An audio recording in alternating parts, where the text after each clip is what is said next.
लोकसभा चुनाव के तीसरे चरण में 11 राज्यों और केंद्र शासित प्रदेश की 93 सीटों पर वोटिंग जारी है। आज गुजरात की 25, उत्तर प्रदेश की 10 सीटें, महाराष्ट्र की 11, कर्नाटक की 14 सीटों समेत कुल 93 सीटों पर वोटिंग हो रही है।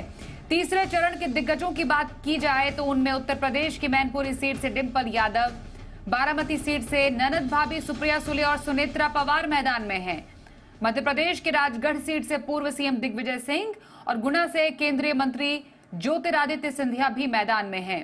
वहीं पश्चिम बंगाल की बहरामपुर सीट से क्रिकेटर यूसुफ पठान चुनावी दंगल में हाथ आजमा रहे हैं।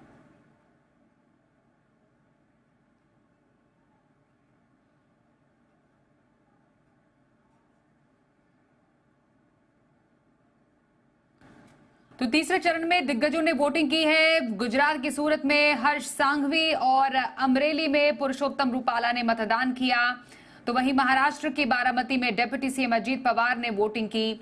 आप तस्वीरों में देख सकते हैं अभिनेता रितेश देशमुख और जेनेलिया ने भी आज अपने मताधिकार का प्रयोग किया। महाराष्ट्र, गुजरात से मतदान और हाई प्रोफाइल मतदान की अलग अलग तस्वीरें आप देख सकते हैं।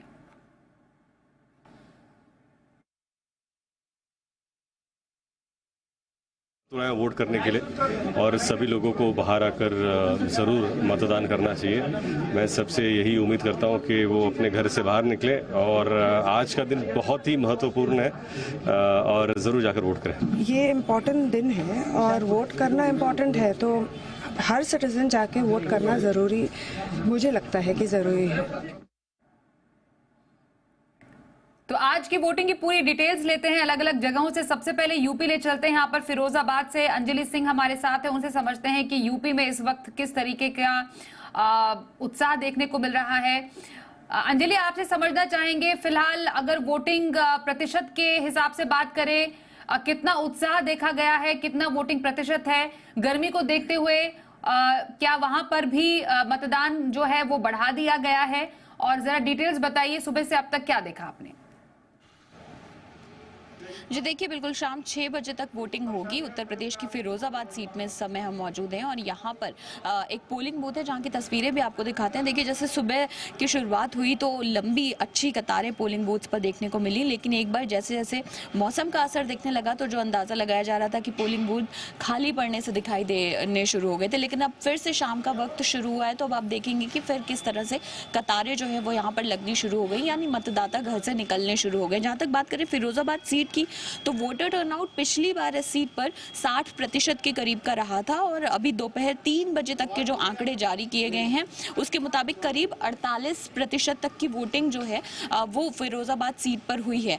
तो अगले 3 बजे तक का ये आंकड़ा है, उसके बाद के 3 घंटे की और वोटिंग जो है उसमें जाहिर सी बात है कि आंकड़ा बढ़ने की उम्मीद है और पिछली बार का रिकॉर्ड टूटेगा या नहीं ये तो फाइनल आंकड़े जारी होने के बाद देखा जाएगा। लेकिन इस सीट की महत्ता की बात करें तो देखिए, यहाँ से यादव परिवार के जो एक और चुनावी रण में उतरने वाले सदस्य हैं अक्षय यादव, वो यहाँ से एक बार फिर से चुनाव लड़ रहे हैं समाजवादी पार्टी की टिकट पर इंडिया अलायंस के गठबंधन के तहत। और इसके साथ साथ दूसरी ओर विश्वदीप सिंह जो पहले बीएसपी के प्रत्याशी रहे हैं, इसी सीट से इस बार बीजेपी के प्रत्याशी हैं। तो इन दोनों के बीच में ही मुख्यतः जो है वो टक्कर देखने को मिल रही है। हालांकि दोनों ही प्रत्याशियों के बारे में बात करें तो पहलू अलग अलग हैं, क्योंकि अक्षय यादव के साथ पिछली बार जब वो इस सीट से चुनाव हारे थे तो उनके साथ एक समीकरण जो फिट नहीं बैठा था वो ये कि उनके चाचा शिवपाल सिंह यादव इसी सीट से उनके खिलाफ चुनाव लड़ रहे थे।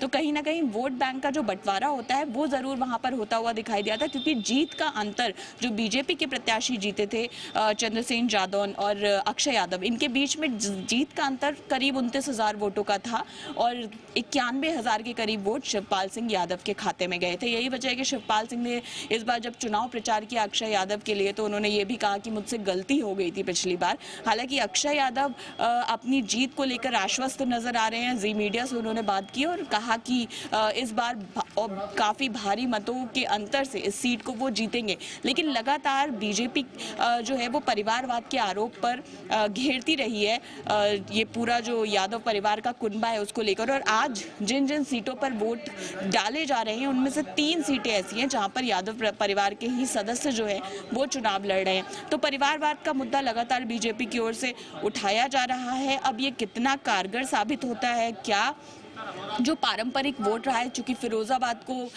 एक समय में मुलायम सिंह यादव का गढ़ माना जाता था, उनके परिवार का गढ़ माना जाता था, तो ये जो परिवारवाद के आरोप के जरिए जो एक मैसेज देने की कोशिश की जा रही है बीजेपी की ओर से, क्या ये फिट बैठता है, क्या लोगों के ज़हन में उतरता है? जिस तरीके से हम देख पा रहे हैं चुनावी समीकरण के बीच में परिवारवाद कितना बड़ा एक फैक्टर निकलकर सामने आ सकता है। जैसा आप बता रही हैं कि जैसे जैसे दिन आगे बढ़ा वैसे वैसे वोटिंग करने के लिए लोगों की गति भी थोड़ी धीमी हुई, लेकिन उम्मीद ये करें कि जैसे अब शाम आगे बढ़ती जा रही है, क्योंकि 6 बजे तक वोटिंग का समय बढ़ा दिया गया है, लोग और बढ़ चढ़कर वोट करेंगे। जो लोग अब तक नहीं निकले हैं प्लीज जाइए और वोट कीजिए। आइए सीधे अब आपको ले चलते हैं महाराष्ट्र बारामती से। अंकुर त्यागी हमारे साथ हैं।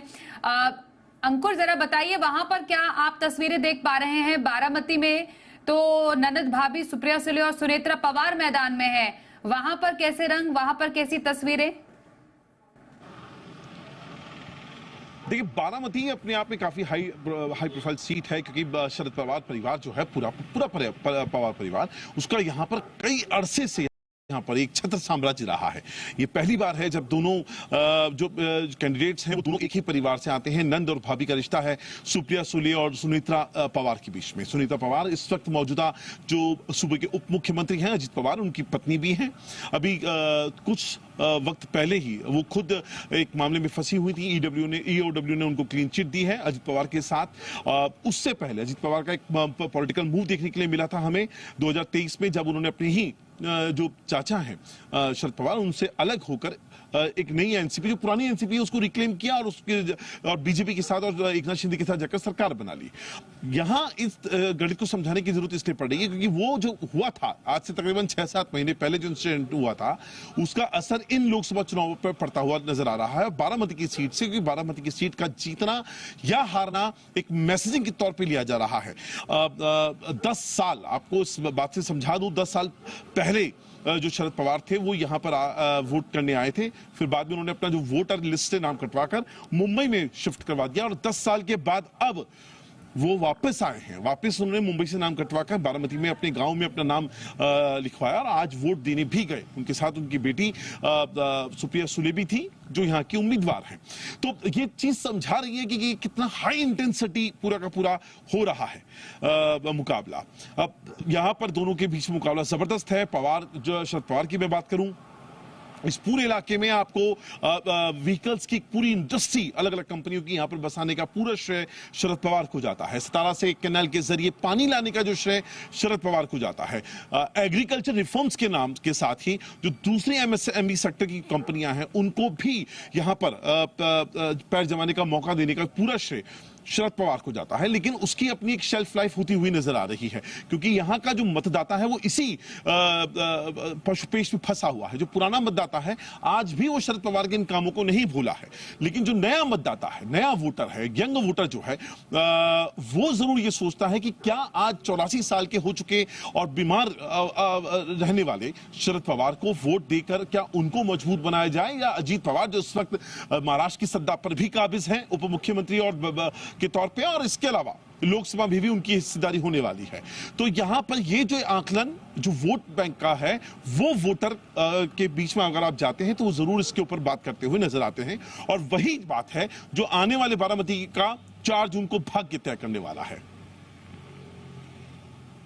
बिल्कुल, तो हमने महाराष्ट्र और दूसरा यूपी से आपको ताजा तस्वीरें दिखाई, जहां पर ये तीसरे चरण का मतदान इस वक्त चल रहा है। बहुत धन्यवाद करेंगे आपका अंजलि, और साथ ही हमारे दूसरे सहयोगी का भी हमसे पूरी ये जानकारी साझा करने के लिए और बताने के लिए कि आखिरकार वहां पर चुनाव के कैसे रंग देखे जा रहे हैं। सुबोध, धन्यवाद आपका।